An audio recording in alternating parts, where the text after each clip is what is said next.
In the name of Almighty Allah, who is the most merciful and the most compassionate, who is the creator of the creatures, who is the king of the kings.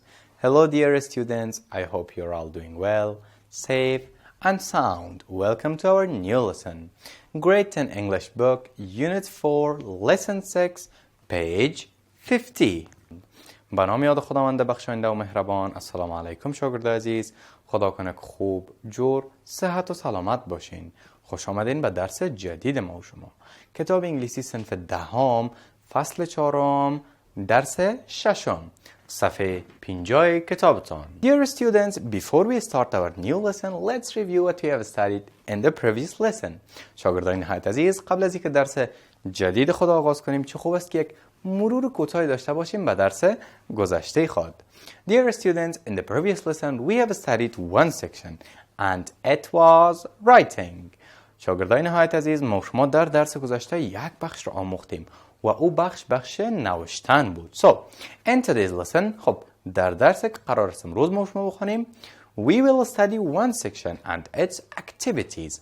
ما شما قرار است در درس امروز یک بخش را بخونیم و او بخش فعالیت ها است که ما شما میخوانیم و یاد میگیریم. خب شاگردای عزیز، میفهم که کارهای خانگیتان انجام دادین. بازم قرار است که ورقایتان بر ما آورده شوه، بخاطر که بیاد دارم که 10 مثال گفته بودم، 10 جمله و کلمات براتون داده بودم، گفته بودم که نوشته کنین. این وظیفه مقدس باز کی به عهده میگیره؟ جلال، قاسم، یاسر، شبیر، نادر. کی یک نفر بر من این ورقا را جمع کنه؟ کی جمع میکنه؟ یس، شبیر. این وظیفه مقدس امروز بر تو مسپارم. تمام ورقای صنفی های تا جمع میکنی، متوجه میباشی که نامای خود نوشته کرده باشن و تمامش جمع کرده بر من میاری. من باز اصلاح میکنم، بر هر کس توضیح میکنم. درست؟ خب فعلا قلم، پنسل، کتاب و کتابچه‌تان آماده، بیاین که درس خود شروع کنیم. برای حمایت از ما چینل بیگم اکادمی را سابسکرایب کنید و سپس زنگوله را فشار دهید تا به تمام ویدیوهای درسی ما دسترسی داشته باشید و از آنها مستفید شوید. Activities، فعالیت ها. Complete the spelling of these words from lesson 1 to 4 of this unit. گفته شده که تکمیل کنین چی را؟ spelling، یعنی کلمات داده شده و بعض حروفش چی هسته؟ مس شده، نیسته و گفته تکمیل کنین ای را از روی چی؟ از روی درس های اول تا 4 ای فصل. بیاین که کار کنیم. The first one، ببینین شاگردای عزیز، N-O-N، باز هم خانه خالی است. چی میه؟ N-O-U-N میشه چی؟ noun یا اسم. دومش دقت کنین شاگردای عزیز، در چاپ کتاب مشکل داشته، اشتباه شده، نوشته کرده C خانه خالی I-L-L-G. امی اشتباه شده شاگردای عزیز. درستش امی است که C خانه خالی I-L-I-G. خب بیاین که تکمیل کنیم. اول کلمه تانه درست کنین، حرفاش به وضع L دومی یک آ اضافه کنین. C-E-I-L-I-N-G ceiling، سقف. سومش E خانه خالی P-E-C خانه خالی A-L-L خانه خالی. نوشته میکنیم E-S-P-E-C-I-A-L-L-Y especially، یعنی مخصوصاً. چهارمش R خانه خالی A-S خانه خالی N. نوشته میکنیم R-E-A-S-O-N reason، دلیل. چهارم، البته چهارم گفتیم، پنجم T خانه خالی I خانه خالی K. نوشته میکنیم T-H-I-N-K think، فکر کردن. ششمش C خانه خالی R-T-A خانه خالی NS. نوشته میکنیم curtains. چی است؟ پرده. کلمه هفتم شاگردان عزیز ST خانه خالی E باز هم خانه خالی و T. نوشته میکنیم STREET street سرک. جمله هشتم دقت کنین MA خانه خالی ERIA خانه خالی S. MATERIALS materials ماده مواد. کلمه نهم O خانه خالی NA خانه خالی ENTS. نوشته میکنیم O R N A M E N T S. ornaments زیورالات. و کلمه دهم N خانه خالی W A باز هم خانه خالی A Y S. نوشته میکنیم N O W A D A Y S. تکرار میکنم N O W A D A Y S. nowadays یعنی امروزه، این روزها. خب بسیار خوب شاگرد عزیز، اسپلینگ میس شده بود یا بعض حروف نبود، ما شما تکمیل کردیم. میریم به اکتیویتی B. ببینیم چی گفته شده. Look at these two houses. به دو خانه نگاه کنین. ببینین first house خانه اول ببینین this house is T-shaped. این خانه چی است شاگرد عزیز؟ شکل تی مانند دارد. ببینین T. It's a T-shaped house. یک خانه است به شکل تی. واقعا هم که ببینین به شکل تی است. درست؟ دومش چی گفته شاگرد عزیز؟ دقت کنین. Second house خانه دوم. This is box shaped. این خانه یا خانه دوم چی رقم است شاگرد عزیز؟ شکلش جعبه‌ای مانند است. یعنی جعبه‌ای شکل است. It is a box-shaped house. یک خانه جعبه‌ای شکل است. ما شما میتونیم به دو طریقه بگوییم شاگرد عزیز. طریقه اول this house is T-shaped. این خانه چی است؟ شکل تی مانند داره. یا میتونیم بگوییم it's a T-shaped house. یا میتونیم بگوییم this house is box-shaped. It's a box-shaped house. این رقم ما شما میتونیم با دو طریقه چی کنیم شاگرد عزیز؟ بیان کنیم. به طرف تصاویر ببینین واقعا هم یکیش به شکل تی است و دیگهش به شکل جعبه مانند است. جعبه‌ای است. درست؟ خب پیش میریم شاگرد عزیز. Now write two sentences about each of the things below in your notebooks. ببینین شاگرد عزیز چی گفته شده؟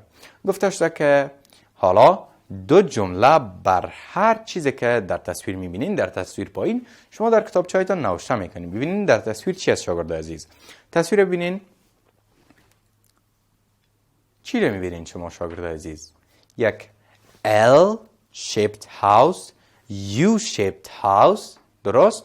تصویر ببینین به طرف دست چپ یک U shaped house یعنی خانه است که به شکل U است.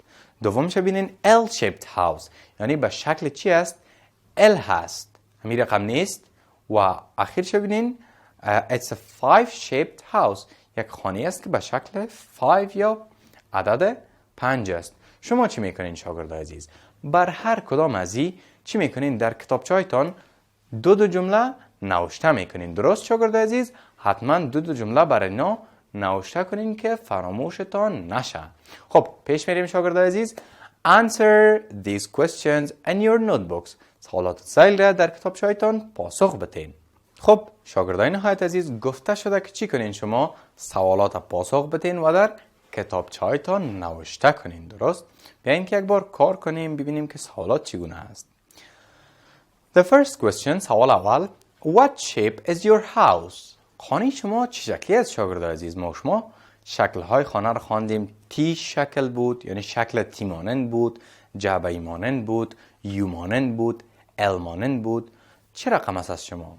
ما براتون به طور نمونه کار میکنم، اما شما جوابات خودتان را ارائه میکنین که خانه خودتان چه شکلی بود، چه شکلی است، یعنی شکلش چه رقم است. ببینین مثالا را. Our house is a T-shaped house. خانه ما یک خانه است که شکل تی مانند داره.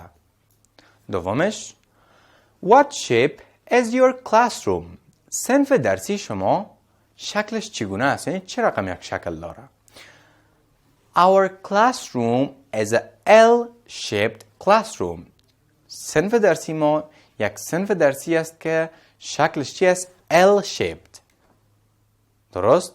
ما شما دیگه خوانده بودیم زمان که ما L-shaped میگم، شما دیگه تو گنگ سایل نکنین طرف ما گیچ L-shaped خوانده بودیم دیگه. خانه هایی که L به شکل L بودن دیگه، نه؟ سومش، What shape is your desk؟ میز شما به کدام شکل است؟ نوشته میکنیم My desk is a box shaped desk. میز ما یک چی است؟ یک میز به شکل است که جعبه است، یعنی تو مربع مانند است. درست؟ همین باکس جعبه است. درست؟ چهارمش، What shape is your school؟ مکتب شما چه شکلی است؟ چه رقم است؟ Our school is a T-shaped school. مکتب ما یک مکتب است که به شکل T هست. همین نقشه ساختمانش به شکل T است. و آخرین سوال، What shape is your book؟ کتاب شما چه شکلی است؟ شکلش چه رقم است؟ کتابایتان رو ببینین یک بار چه شکلی است؟ شکلش باکس شیپ است، نه؟ میگیم که My book is a box shaped book. کتاب ما یک کتاب است که چی است؟ مثل جعبه مانند است. درست؟ این رقم ما شما میتونیم که جواب بدیم.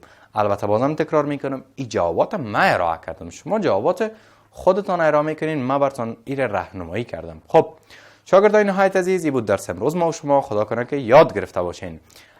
اگر کس سوال نداره شاگردا، بریم درس امروز خدا بخیر جمع کنیم. مرور کنین یک بار. قیس سوال داری؟ استاد خانه خالی سوم و چهارم را دوباره بگویید. بسیار خوب. قیس میگه که استاد از خانه خالی سوم و چهارم یک بار تکرار کن. سوم و چهارم هدف چی است قیس عزیز؟ متوجه باش. دسک یا میز که مثلا پیش شما است میگه که چه شکلی است؟